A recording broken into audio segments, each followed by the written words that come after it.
देखिए दोस्तों, यहाँ पर शंकर जी और पार्वती का है। देखिए मूर्ति, और यहाँ नंदी जी बने हुए हैं पीछे हमारे। देखो बोलते हमारे भाई लोग दर्शन कर रहे हैं। पीछे वो देखो शिवलिंग बनी हुई है।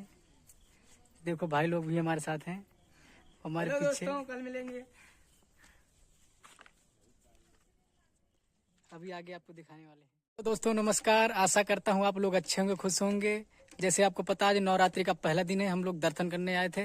देखो पीछे ये विष्णु भगवान है और माता जी हैं, देखो लक्ष्मी। और उसके बाद ब्रह्मा जी की देखो पीछे मूर्ति है। आप लोग को कैसा लगा कमेंट करो, लाइक करो, शेयर करो। हम चल रहे हैं आगे, साईं बाबा का चबूतरा है, वहाँ पर आपको दिखाएंगे, दर्शन भी कराएंगे। कमेंट करना दोस्तों अगर अच्छा लगे तो। दोस्तों जय साईं बाबा। देखो दोस्तों इस साईं बाबा का चबूतरा है। अभी कहाँ दोस्तों ये बहुत बड़ा